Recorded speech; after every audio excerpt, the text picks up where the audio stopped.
Great. I see some raised hands, so you go ahead and lower your hands and we will get started.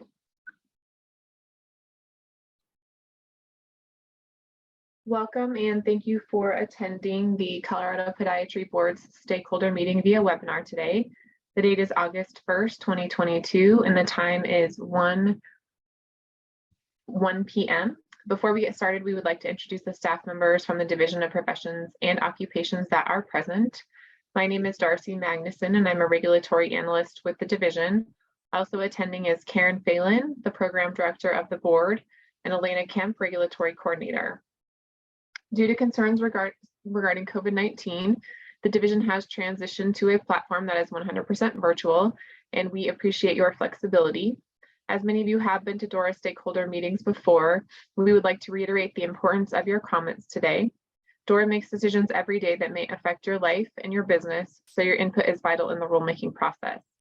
Throughout this process, our goal is to create regulations that clarify and explain legislation, ensure minimum competency to enter and continue to practice, and provide only what is absolutely necessary for consumer protection without creating unnecessary barriers to the marketplace. Your input will be part of the information that goes to the board as it considers adopting revisions to the rules. More specifically today, we will be discussing proposed changes to Rule 1.6 to implement Colorado Senate Bill 22-116 concerning the ability of an individual to obtain an occupational credential through the Occupational Credential Portability Program, and identifying what changes should be considered to Rule 1.11, supervision of and practice by physician assistants. This meeting is being recorded and will be posted on the board's website by close of business tomorrow. As this stakeholder meeting is held solely by webinar, please raise your hand using the hand icon if you would like to speak, and we will unmute your line so you will be heard by everyone. Or you can type your comments into the Q&A section or the chat section, and we will read your comments aloud for all members who are participating to be able to hear them, and then also for people who are not able to be here today so they can access this recording at a later date. Before we start taking comments, we ask that anyone providing comments please state your name and the name of the organization that you represent, if any. Feel free to provide either general comments on the rule changes or specific comments on the proposed language. Please limit your comments to no more than 3 to 5 minutes and try not to repeat something that was already said. You're welcome to state if you agree with someone else, and we will make sure that gets noted. As far as some general ground rules and housekeeping matters, if you are using audio through your computer, please remember to put any phones on vibrate or turn them off. And whether you are using computer or phone audio, try to keep background noises to a minimum when speaking. So at this point in time, before we take comments, just a quick, I know Elena's been showing the draft rules on the screen, but to give you a little bit more background about why we're here today. So we went over the Senate Bill 22-116. So that impacts the licensure by endorsement rule. It made changes, this legislation made changes to the Occupational Credential Portability Program, which was legislation from 2020 to reduce regulatory barriers and burdens to allow people to get licensed in Colorado. So you can see there the added language in the initial paragraph just adds to the federal government or who holds a military occupational specialty as defined in, and then the citation to the statute. That is taken directly from the statute. So that was added language into the statute and another pathway for people to get licensed in Colorado. And then you can see there too, in it's changed, but subsection 7, submission of satisfactory proof that the applicant has held for at least 1 year a current and valid license to practice podiatry in another jurisdiction with a scope of practice that is substantially similar to the scope in Article 290, so the Podiatry Practice Act of Title 12. Again, that was language that was added into the statute. So it's another requirement for individuals who are trying to apply by endorsement through the Occupational Credential Portability Program. So that language was added, proposed language was added into this rule. So those are the changes there. You can go ahead and scroll down, Elena. And then, so some of you may have participated during the board's rule review that took place this last, our fiscal year, but that was resulted in a rulemaking hearing at the last board meeting. And so during that process, we received some comments about supervision and supervision of physician assistants specifically. So we wanted to get additional feedback from stakeholders, or I shouldn't say we, the board wanted additional feedback from stakeholders in order to look at making potential changes to this rule. And so that's the other reason why we're here today, is to solicit that feedback in order to take that back to the board, get the board's discussion on it, and then bring this back before stakeholders, and then again to the board for the permanent rulemaking hearing that is currently scheduled for December. So with that, hopefully that somewhat quick summary helped give you a better idea of why we're here. So if you would like to provide feedback regarding those proposed changes or suggestions from stakeholders regarding supervision of physician assistants, please raise your hand and we will unmute your line, or you can type into the Q&A function of the Zoom webinar and we will read your comments aloud, or you can use the chat function and we will also read those aloud. We will wait here and monitor to see if any of you have comments.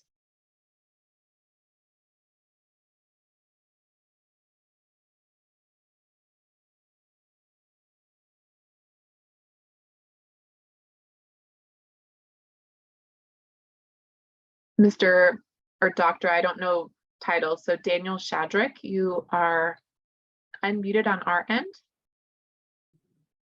Hi there, can you hear me? Yes, we can. Okay, my name is Dan Shadrick. I am a practicing podiatrist in Colorado. I've held a state license for almost 12 years. I also have currently have a physician assistant under my supervision, and previously another physician assistant who I think is on this webinar. I have a concern with some of these proposed changes relative to the supervision of a PA under a podiatrist. First and foremost would be C1 that says that a physician assistant is unable to prescribe controlled substances. I mean, this is completely within a physician assistant scope of practice training. They do hold a DEA license. In addition to this, a podiatrist is a licensed physician to prescribe controlled substances. This is completely within the scope of practice. I would also be concerned that this eliminates the bulk of what a physician assistant would provide under a podiatrist practice, as we are a highly surgical practice. A lot of what we prescribe is antibiotics and controlled substances for postoperative pain management, trauma pain management. This seems excessive, and certainly going back in time, if you ask me, I'm not sure where this came from, what the concern is in any other medical specialty, allopathic or osteopathic. This is a common practice for a physician assistant to provide services under direct supervision. So I would highly discourage this from moving forward. I would also add, I'm not exactly sure what heading this would be under, but the checking notes and supervising documentation every 2 days is highly excessive. Again, this is going to limit the ability of a physician assistant to practice, to have any sort of autonomy, and certainly out of their scope, and would be highly inefficient for both parties. Thank you, Dr. Shadrick. And I just want to make sure that it's clear. So this, what you're seeing, is the current rule. Okay. That's how the language currently exists. The recommendation, it sounds like you agree with the association that specifically pointed out that this should be changed for the exact reasons that you mentioned. But I just wanted to make sure there wasn't any confusion about the board isn't recommending this language. The subsection C1 that you pointed out currently exists in rule and has existed in rule. And the board the board expressed similar concerns during its meeting and review. So that's why the board wanted to bring this back before stakeholders to get more input. Gotcha. Yeah, that is very confusing because it was under the impression of me and most of my colleagues that this was a rule that was being proposed to change. So that's good to hear. Yes, and we include the entire text of the rule so that you can see it for context, and then also because we wanted to get feedback on this entire rule. You can tell, so in the licensure by endorsement rule that we talked about earlier, you can see there where it's redlined, that shows the added language. So we use track changes to show the difference between like the strike through language, the added language, and the current language. So hopefully that helps too.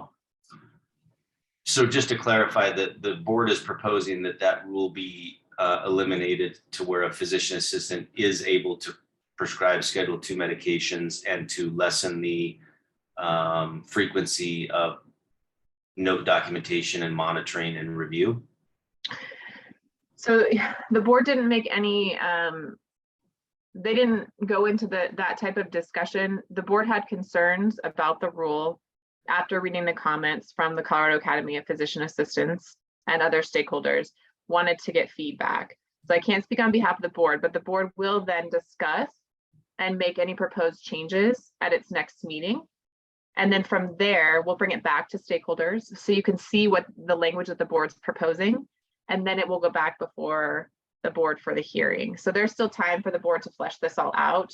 But yes, the board did have concerns, didn't put any pen to paper as far as like making those proposed changes. They'll discuss that at their next meeting, and then we'll bring it back to you. Got it. Okay. Do you have any idea when that next meeting is? Karen, it's in September. We have the program. I don't have it in front of me. I can pull it up, but Karen Phelan is on too. When's the next meeting, Karen? She should be able to.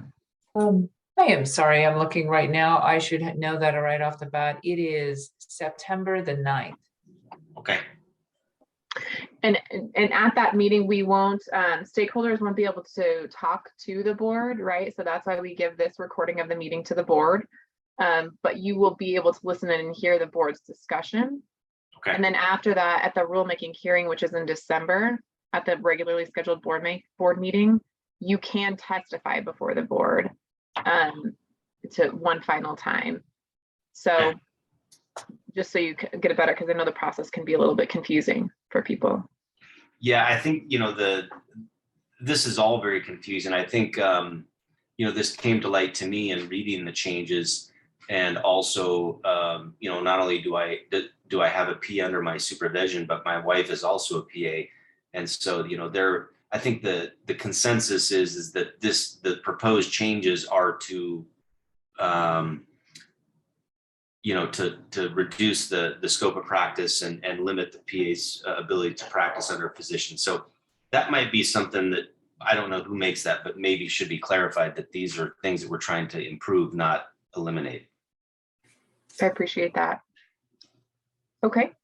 Anything else? Or are you okay with me moving on to someone else? I'm all done. One thing, this is Elena. I just wanted to make sure I captured all of your comments and recommendations correctly. So I did find the section that you were referring to where you said that you wanted to see some changes with the supervision and PA's prescribing, and the 2 days is a little restrictive.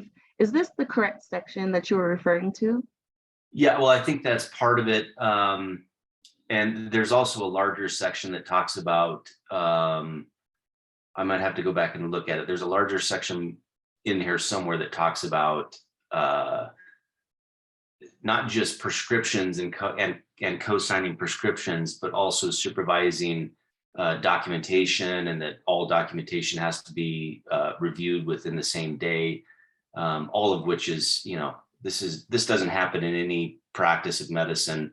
Obviously, they do get monitored, they do get co-signed, they do get overseen, but the frequency and the consistency of this really just is prohibitive of anybody's efficiency in providing proper care. Okay, thank you. Thank you for clarifying.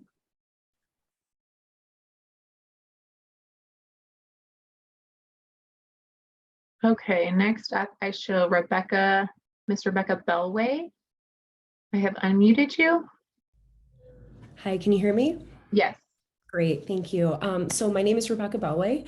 I'm actually the physician assistant who worked under Dr. Daniel Shadrick for the past 4 years in podiatric surgery. And prior to that, just a little background, I worked in opiate and pain management in California for 2 years. So my background is pretty well versed in a variety of medications, including controlled substances. And like Dr. Shadrick, I was a little concerned that these were rules that were going to be instilled. So thank you for clarifying. What I wanted to say is that I was just really concerned about how limiting PAs with regards to their ability to prescribe controlled medication, the impact that that would have not only on patients, but also on our podiatrists and our PAs as well. If a post-op patient comes in and they're not able to get a refill, it's a Friday afternoon, a provider's out of town or in surgery. Now we're looking at a situation where a patient might need to go to an urgent care or an ER and won't be properly managed post-operatively for their pain levels. And it leads to concerns about, getting appropriate care, continuity of care, and making sure that our patients have a really good experience, that they know that they're being well taken care of by their providers, whether a podiatrist or a physician assistant. I saw I would say a large majority of our patients in their first 1 and 2 week postoperative visits where they were getting their medication refills. And if they weren't able to have that happen at the appointment with me, that means that they need to now be on a doctor's schedule. The doctor's schedule now, they can't see new patients, then can't see maybe more pressing follow-ups or traumas or something along those lines. And it really impacts the schedule, doesn't allow for practice growth, doesn't allow for really great patient management.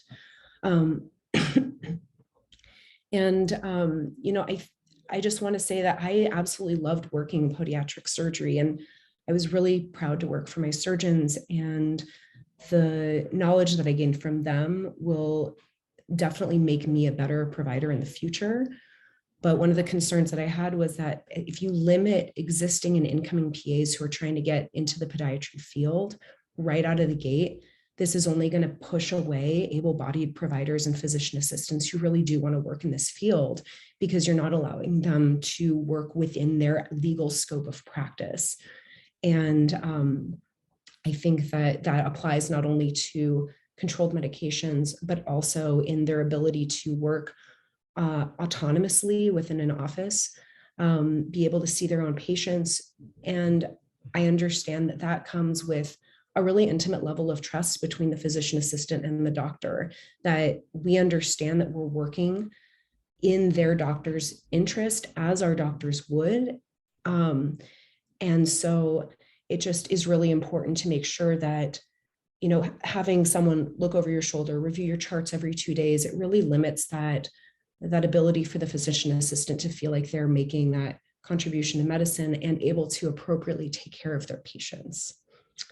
So that's kind of what I wanted to say. And I'm not quite sure who would benefit from these limitations, because I really don't believe that the patients, providers, anyone would, from having a PA be so limited and restricted. Thank you. Alrighty, I'm going to go ahead and lower your hand. And if you want to speak again, you're welcome to do that by raising your hand. Dr. Kyle Hafner said, I'm also a practicing podiatrist in Colorado who supervises physician assistants, and agree with Dr. Dan Shadrick's discussion. So thank you for that.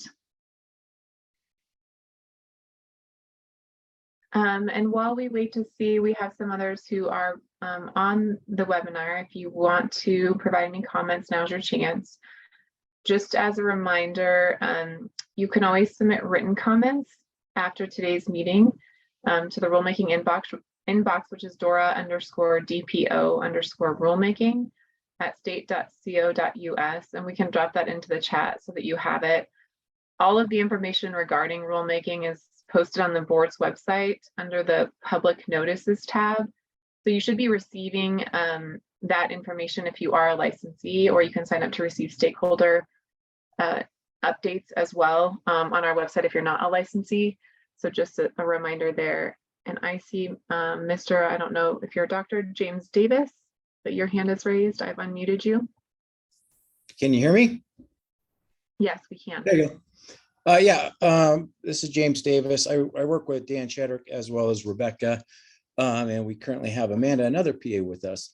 My concern was on the C, what Rebecca was just talking to about the 2 days, signing charts within 2 days. What is the requirement through the other medical specialties who supervise PAs?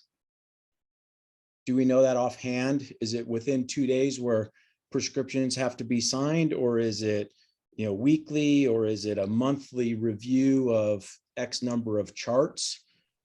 That's a good question. I don't know. So we'd need to look at the medical board's rules. This board has the benefit of having, I don't know, Karen, unless that's changed, but the attorney from the AG's office who represents the Colorado Medical Board also represents this board. So she shares that knowledge. But I think what we should do is add a comment in there under subsection 2, I think it's 2A, about the signing off, is what does the medical board do? 2C, sorry. 2C, yeah. Yeah, I think if we at least see what the rest of the medical community is doing and potentially parrot that or play off of that, I think would be more acceptable. But I think the 2 days and signing every prescription doesn't allow for independent work at all, and defeats the purpose of having the PA working in our office. Yeah, and Elena, it's C2C, C2 little c, right there. Okay, and if you have suggestions as well, please feel free to send those in. Like, what do you think is reasonable? Because that would be helpful for the board to discuss too. Okay. Perfect. Thank you. Great, thank you.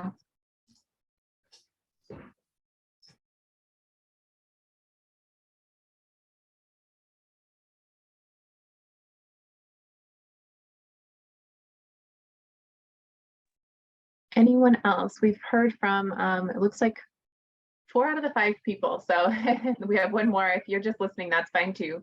But I want to make sure that we have a chance to hear from everyone. So we'll go ahead and wait here for a couple more minutes until 1:25. And if we don't have any more comments, then we'll go ahead and wrap up at that point in time.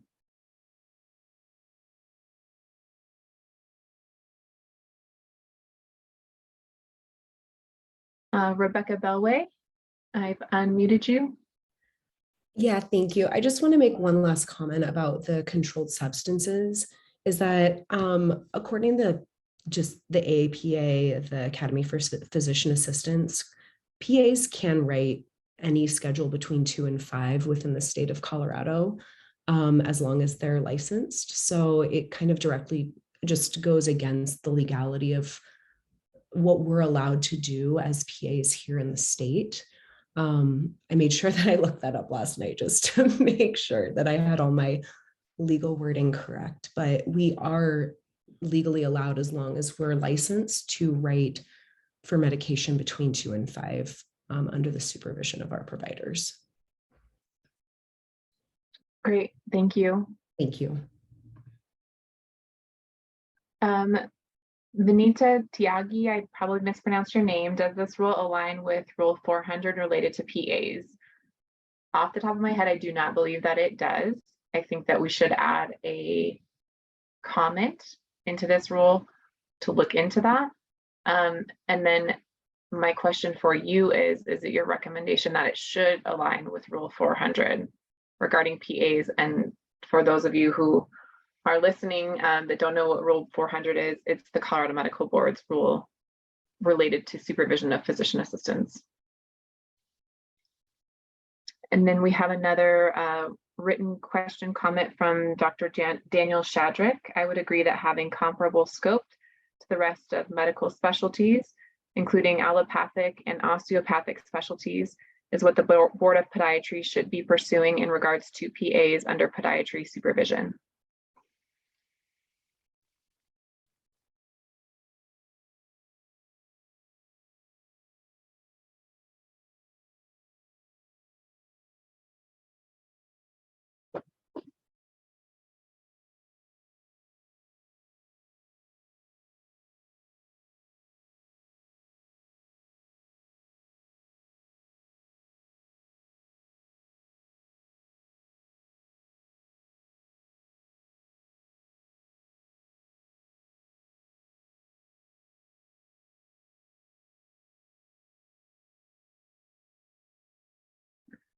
Anita Tiagi, I'm sorry for mispronouncing your name if I am. Yes, I think it should, because that's the rule we as compliance personnel refer to for scope of practice, including prescriptions and supervision, irrespective of the specialty. So thank you for that.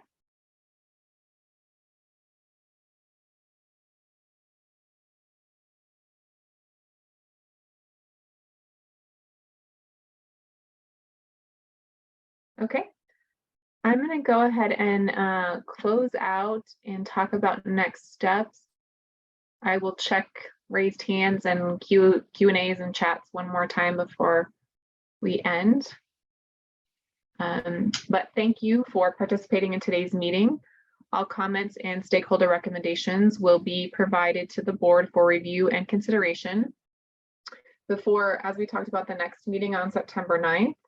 And then also before the tentatively scheduled rulemaking hearing that's set for December 2nd, 2022. Doesn't look like we have any more raised hands, and we don't have any more written comments or questions. So that will conclude our meeting, and we are going to end the webinar at this time.